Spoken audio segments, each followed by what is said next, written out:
Hello and welcome to today's training. My name is Eleni and I am super excited to be here today where I will be talking about the frequency of devotion. Now, my work is not for all women. I am not for all women. Not all women are going to resonate with what I say, with what I share, and with what I express. And the reason for that is that I am coded for devotion, and I attract women that are also coded for devotion. Now, what do I mean by devotion? How I like to describe the word devotion is there's a part of us that desires to feel God all the time. There's a part of us that desires to feel consciousness being pressed into our bodies all the time. There's a part of us that desires to just breathe in life and to feel life and to feel more all the time.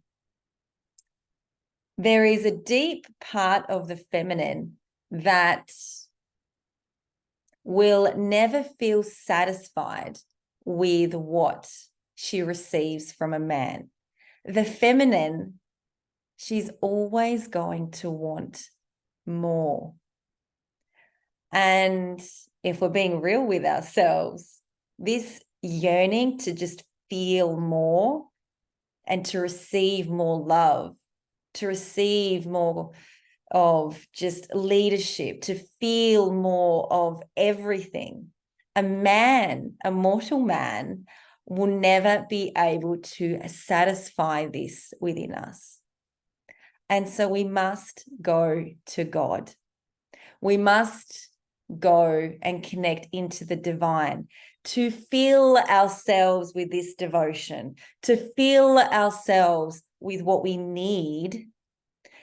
And then from this place of feeling so full of his love, capital H, we can then receive what we need and desire to receive from the mortal masculine, from a man. Otherwise, we will always be grasping.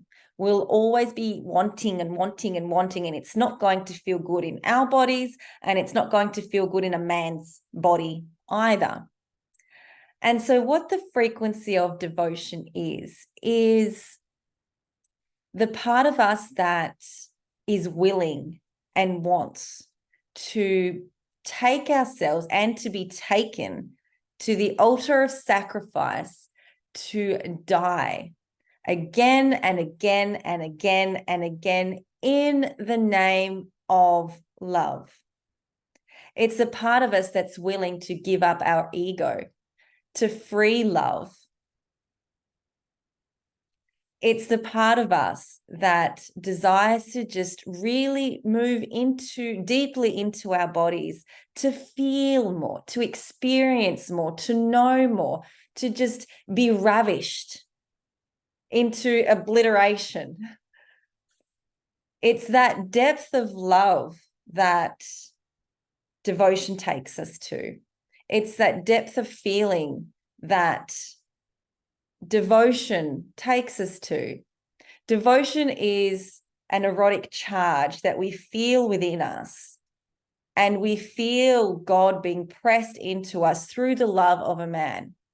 And if a man is not there, whether we're single or he's not around, it's allowing ourselves to open, to be penetrated, to connect into love, to connect into light, and to be guided and to trust, to deeply, deeply trust ourselves and to trust life, that we are being guided to and taken to exactly what is meant for us, whether it makes sense to us or not. because there is a higher power that knows us and what we desire more than what we know ourselves. Just like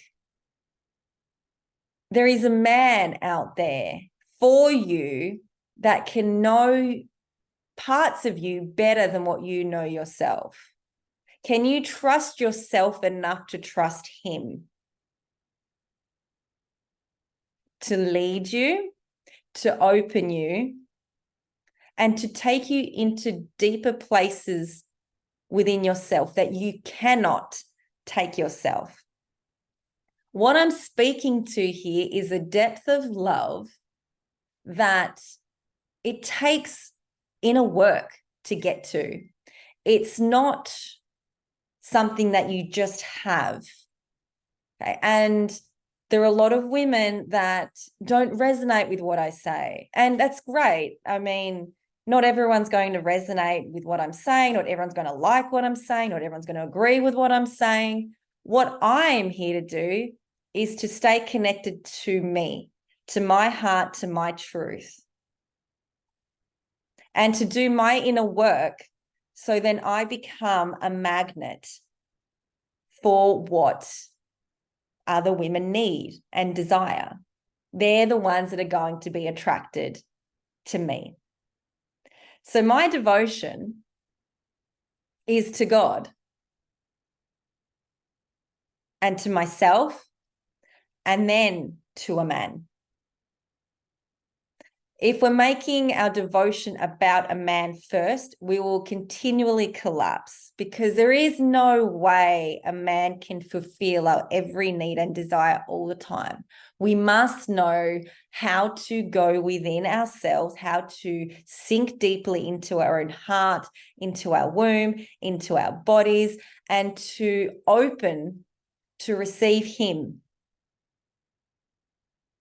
And then through this, as I mentioned before, we're open to receive a man so deeply, to love him so deeply, to surrender to him, to die for him again and again and again, to nurture him, to love him, to follow his lead, to follow his command, to spoil him.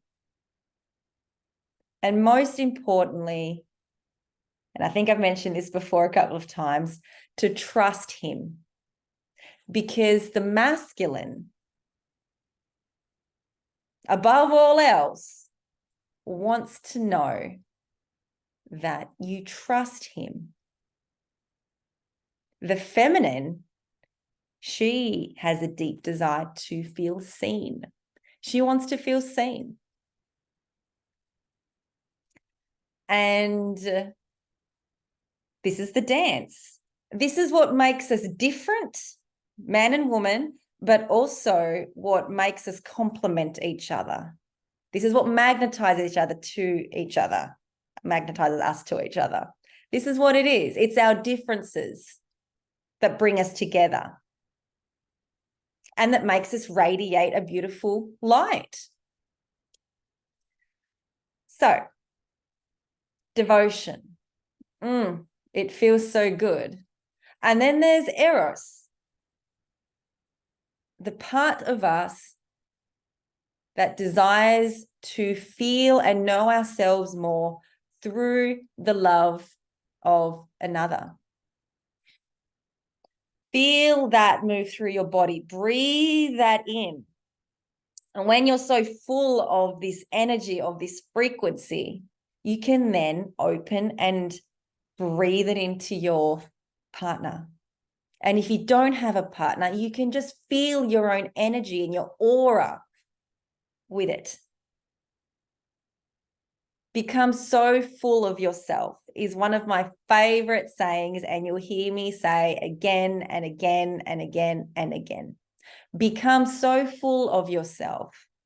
And if you're not quite in this energy and this frequency of devotion at the moment, but there is like a yearning in your heart to move deeper into this space, to learn more, and you're feeling a little bit wounded from your past, you're not feeling great, you're not trusting, you have limiting beliefs about men, about your own worth.